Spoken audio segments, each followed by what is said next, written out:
Previously on the head of a pen. One good question is, why is gravity so weak compared to these other forces? It has given rise to many theoretical ideas that attempt to explain this.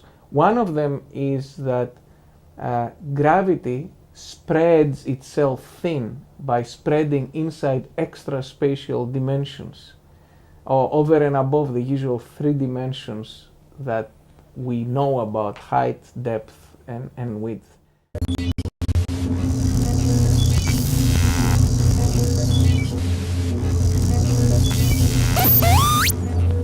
It's pretty well established that the Milky Way, for example, sits in a dark halo of other stuff, not made of protons and neutrons, that's about 10 times as massive as the Milky Way itself.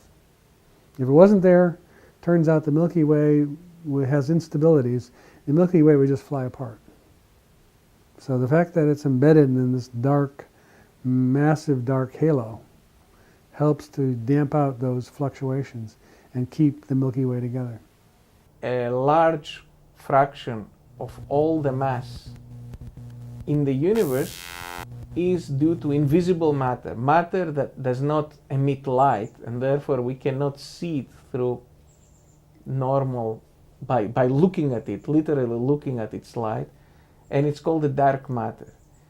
It was, because it doesn't emit light, it was called the dark matter. It was inferred on the basis of observations many decades ago. People are trying to measure the distribution of dark matter in the universe, but we have pretty crude, only very crude estimates of that so far. It does certainly appear to be clumped heavily at the center of galaxies. There's these spikes in the dark matter density near centers of galaxies. You can see that very clearly. Tony Tyson here at UC Davis is leading a project to measure that using a huge telescope to be built in South America, and it's a fascinating project called LSST. One of the leading theories about how we might detect them is that they would be really concentrated inside the sun or inside the Earth. By chance, they do collide with ordinary matter, just very, very rarely. All right?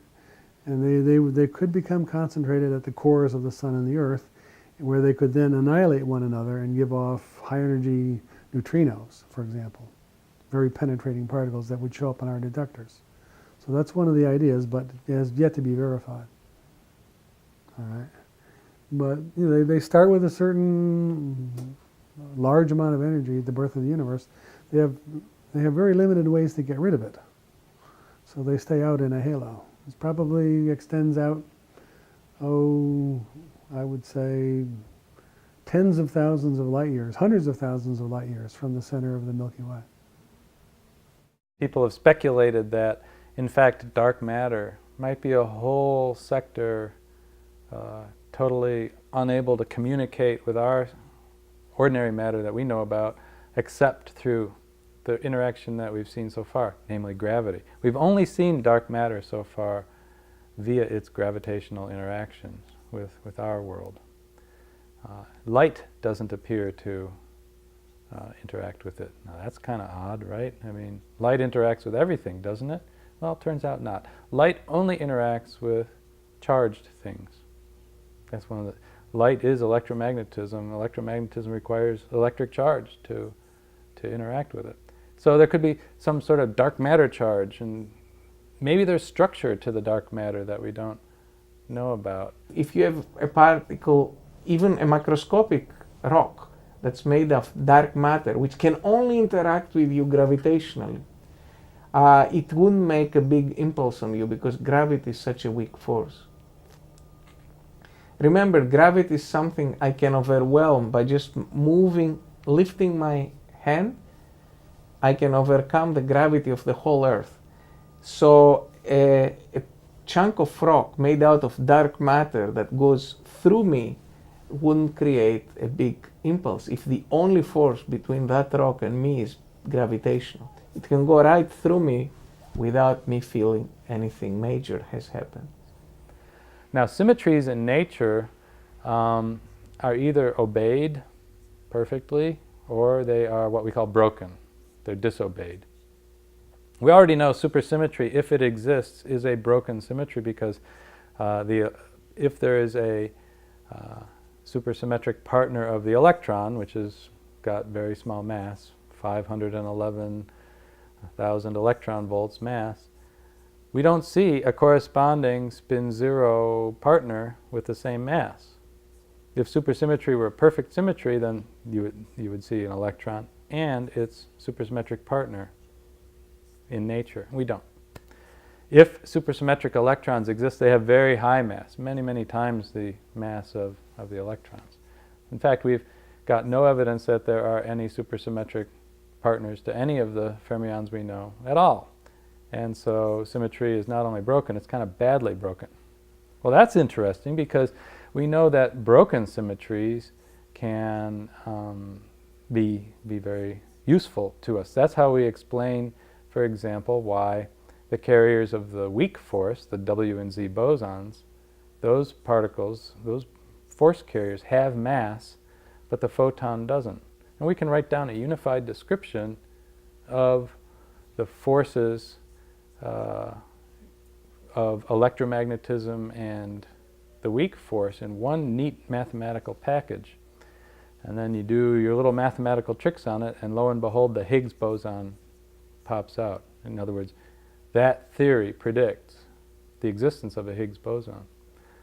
Well, that's interesting, and that comes from this broken electro-weak symmetry.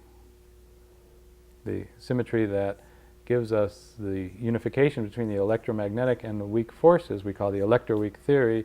Electroweak symmetry is broken, and that gave us the mass of the W and Z bosons. So maybe if supersymmetry is there and exists in nature and it's broken, it's due to some other force, or it tells us something very deep about the structure of nature. And once you have dark matter, a natural question for a theorist to ask is, what is the particle, or what is the stuff that makes up this dark matter?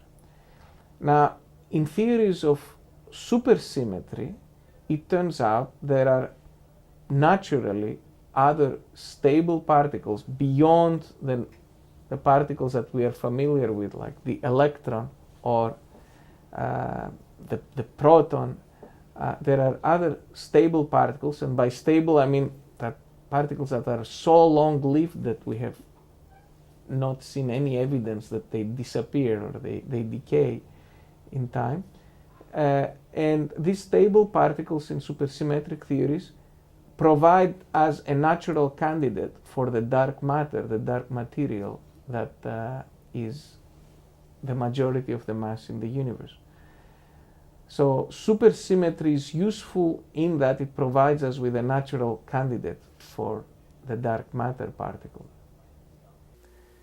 Now, it turns out that the matter particles all have a property called spin, intrinsic spin, of 1/2 a unit. In quantum mechanics, spin has only discrete values, and these particles have 1/2 spin. It turns out that the mathematical description of integer spin particles is very fundamentally different from half-integer spin particles. Half-integer spin particles are called fermions, and integer spin particles are called bosons. And all of the force-carrying particles are spin 1. The Higgs boson, if it exists, is a boson too, but it has spin 0, 0 spin.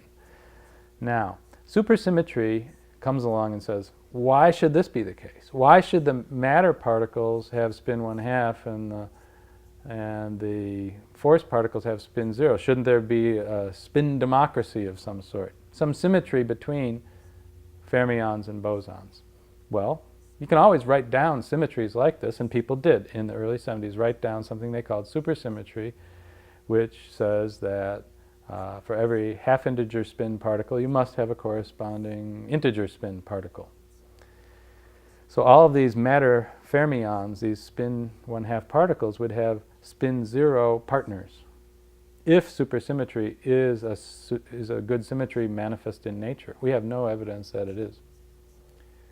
And likewise, the force particles with spin 1 would have spin 1/2 partners in supersymmetry. So suddenly you've got twice as many particles than you had before. It would be job security for a lifetime for us studying all these new particles. And we might get the chance to study them if they exist. We have enough energy to create these supersymmetric particles, should they exist. And the thing is, if they're going to solve this mass hierarchy problem, they can't be much more than several trillion electron volts in equivalent energy, mass energy. And that's something that the Large Hadron Collider can reach. Another thing is, if these supersymmetric particles exist, there's something called R parity, which is sort of a supersymmetry charge, meaning you can only pair produce them. You have sort of supersymmetry and anti-supersymmetry, if you will, when you create them, preserving the net supersymmetryness to 0. And that could mean that there is the lightest supersymmetric particle can't decay. Well, if that particle is massive and stable on the time scale of the age of the universe, stable, really very stable, then that could be what is forming the dark matter that we see out there, causing galaxies to rotate the way they do and bending light going around clusters of galaxies. We know that there's dark matter. Our prejudice is that it's a particle. Supersymmetry offers a candidate for what that particle might be. And it would be the partner of the photon, something very much like that. It's thought to have a very weak interaction, just like neutrinos interact with matter extremely weakly, and they can go through, light years of lead without ever interacting. The same is true of the what are called WIMPs, weakly interacting massive particles, which is kind of a generic name for whatever makes up this dark halo. All right. The difference between a WIMP and a neutrino is really mass. The neutrino has almost 0 mass, not quite, but a tiny fraction of the mass on an electron, which is itself quite light. The mass of one of these WIMPs would be now hundreds of times the mass of a proton. We've eliminated, using the existing accelerators, any possibilities up to about a few hundred times the mass of the proton. The Large Hadron Collider is going to come in and try to look in this range between a few hundred times the mass of the proton and a few thousand times the mass of the proton. So dark matter particles, for example, can have what is called weak interactions. Weak interactions are the interactions that are responsible for some forms of radioactivity. So dark matter could interact with our detectors through weak interactions. And that is one method by which dark matter is looked for. Another way, which is called indirect way, is that two dark matter particles can come together and annihilate and give us photons or particles of light. It's possible, I should mention, to have dark matter particles that only interacts with us gravitationally. And in that case, it will be difficult to observe them except through more gravitational means.